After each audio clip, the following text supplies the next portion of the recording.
Hizi ni nondo za habari kutoka Kimgongo TV. Mimi ni Chazi Fabian. Watu watatu wa familia moja ya mzee Shadrack Ntagala mwenye miaka 66, mkazi wa maeneo ya mtaa wa National kata ya Magu mjini wilayani Magu mkoani Mwanza, wamepoteza maisha kwa ajali ya moto iliyotokea hii leo majira saa 6 usiku, huku baba wa familia akinusurika. Waliofariki ni Mwakabeta Matthew mwenye miaka 62 ambaye ni mke wa Ntagala, lakini Liberata Ngwata mwenye miaka 40 ambaye ni dada wa Ntagala, pamoja na Neema Festo Kizinga mwenye miaka 18 ambaye ni mjukuu na mwanafunzi wa kidato cha 3 Magu Sekondari. Baadhi ya mashuhuda wa tukio hilo, Mashaka Mabula ambaye ndiye aliyemwokoa mzee Ntagala, amesimulia namna alivyomnusuru mzee huyo, huku dada yake Ntagala, mwinjilisti Mary Yona, amesema kwa sasa majeruhi huyo anaendelea kupatiwa matibabu katika hospitali ya rufaa ya kanda ya Bugando yani BMC. Kwa majina naitwa Mashaka Musa Mabula. Mimi nilikuwa nimelala usiku, akaja kuniongea mama wa hapo jirani wetu hapo, akaniambia hivi kuna moto humu unawaka, na mimi nikaamka sana kimbia, akaja kuingia huko nikakuta moto unawaka, ndio nikamuita mzee. Sasa mzee ukanyaga mlango kaanguka, mzee kutoka na kuungua moto, ndio nikamshika mkono nikaenda kumosha hapo bombani, moto ukazima. Au nikaanza kuzima moto na kutumia mpira hapo bombani. Naitwa mwinjilisti Mary Yona. Tukio hapa lilipotokea ni kwa kaka yangu, ila wakati tukio linatokea mimi sikuwepo, nilikuwa kazini Nyanguge. Nimepigiwa simu saa 10 sema tukio lilisababishwa na shoti ya umeme usiku, na waliofariki ni watu watatu na mmoja yuko hospitali ya Bugando ambaye ndiye baba wa familia. Kwa hiyo aliyefariki ni mke wake ambaye ni wifi yangu, pia amefariki dada yake ambaye ni dada yangu pia, na pia amefariki mjukuu. Kwa hiyo hao watatu ndio waliofariki ndani humo, isipokuwa kaka yeye aliweza kupata msaada wa kuokolewa baada ya watu kuvunja mlango, akatoka akiwa anawaka moto, wakafanikiwa kumzima, wakampeleka hospitali ya wilaya, na sasa hivi yuko hospitali ya Bugando anaendelea na matibabu. Inasemekana moto umeanza saa 6 usiku, lakini wamekuja kuona ilikuwa ni mida ya saa 7 usiku ndio wakaanza jitihada za uokozi mpaka hapo gari lilipofika.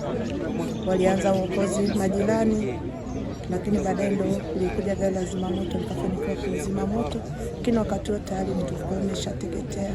Kwa upande wake, mkuu wa wilaya Magu Jubilate Lauo akizungumza mara baada ya kufika eneo la tukio, mbali na kuwapa pole, amewasisitiza wananchi kuchukua tahadhari ya matumizi ya vifaa vya umeme na kutoa taarifa za haraka tatizo linapotokea. Nipende kuwapa pole sana wana National, wana Magu kwa ujumla kwa tukio hili ambalo limetokea. Kwa kweli hata mimi limenisikitisha. Mara ya kwanza ndio maana nimeingia nikasema nije niangalie kwanza ni uharibifu umefanyika kwa namna gani ambao umeweza kupelekea kifo cha ndugu zetu hawa walikuwa wanakaa katika mji huu. Kwa kweli katika wilaya yetu ya Magu nimeona haya matukio ya moto yameanza kuwa ni mengi. Mwezi wa 12 kama wengine wanakumbuka, tulipata matukio ya moto mbele kule zaidi ya 2, na leo tena nikasikia tukio la moto limetokea tena katika eneo hili. Nimekaa nikatafakari kujiuliza maswali mengi ambayo hayana majibu, lakini kikubwa nilichoweza kugundua mimi kama kiongozi, naona teknolojia imezidi kuwa kubwa, labda ndio maana haya majanga yanakuwa yanaongezeka.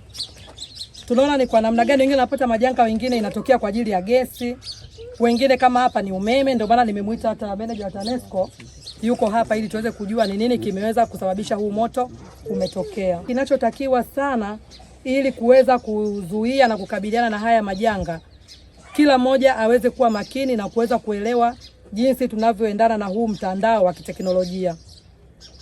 Yamkini huko kwenye familia yako una eneo moja tu labda la kuweka chaji, unakuta mtu anaweka friji pale pale, TV hapo hapo, umeme anachajia simu hapo hapo. Sasa na hizi follow up za umeme wetu huwezi kujua unakuja kwa nguvu kwa kiasi gani, labda unapungua. Saa nyingine tumekaa kwenye majumbani kwetu tunaona umeme ukiwa unapungua unakuwa hauna nguvu tunaona.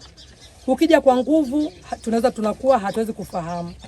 Hilo labda ndio maana nimechakata kwenye akili yangu nikasema yamkini inawezekana hiyo imetokea katika mji huu pia. Jeshi la Zimamoto na Uokoaji mkoa wa Mwanza linapenda kuwakumbusha wananchi kuendelea kuzingatia kinga na tahadhari dhidi ya majanga ya moto, ikiwa ni pamoja na kuzima swichi zote na kuchomoa vifaa vyote vinavyotumia umeme mara baada ya matumizi, kwani uchunguzi wa awali umebaini kuwa chanzo cha tukio hili ni kuzidisha vifaa kwenye switch socket moja.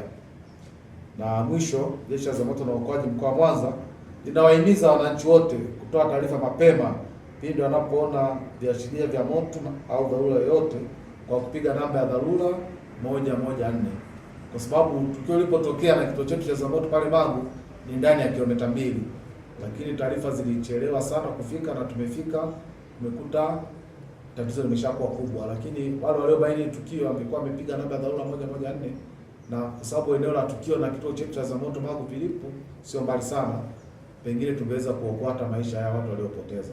Tulipokuwa tunajiandaa na shamra za mwaka mpya 2026 pamoja na tahadhari nyingi nilizotoa, nilisema mwaka 2026 unapoanza, basi maafisa wetu wa Jeshi la Zimamoto na Uokoaji watapita kwenye maeneo ya ujenzi. Kwa hiyo kabla hujajenga nyumba yako, hakikisha mchoro wako umepitishwa na Jeshi la Zimamoto na Uokoaji, kwa sababu tusingependa upate usumbufu kama ukupitisha mchoro na tukakuta unajenga kinyume na taratibu zinavyotaka, sababu unapojenga kuna sheria inakuguide.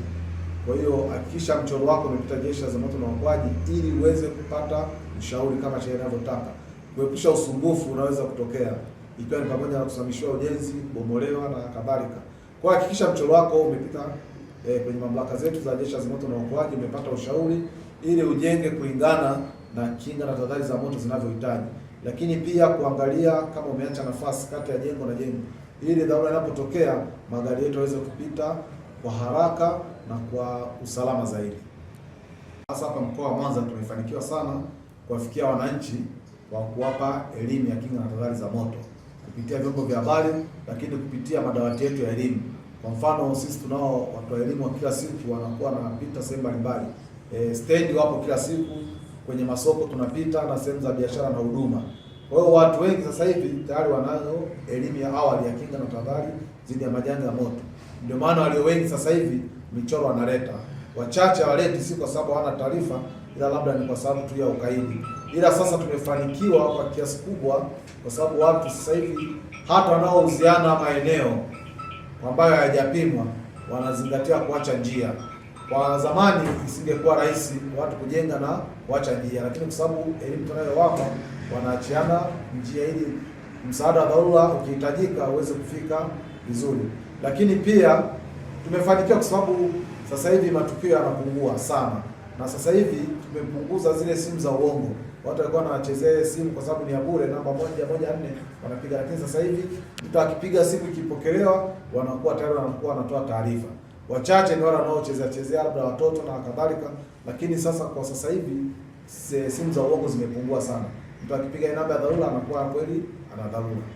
Sikiliza, unataka kujenga nyumba imara kwa bei nafuu? Karibu Kemgongo Hardware. Tunaopatikana Dodoma karibu na ofisi ya kata ya Mchuka, mkabala na barabara ya lami ya kuelekea Mvumi. Sisi Kemgongo Hardware tunauza vifaa vyote vya ujenzi, kuanzia saruji, nondo, mabati, rangi hadi matofali. Matofali yetu sasa yanapatikana kwa saizi zote kama vile inchi 5, inchi 6, yakiwa katika hali ya uimara na yenye ubora kwa bei nafuu zaidi ya soko. Iko hivi, Kemgongo Hardware ndio sehemu sahihi kwa ujenzi wako wa ndoto. Wasiliana nasi kupitia simu namba 0750694276 ama 0653611722.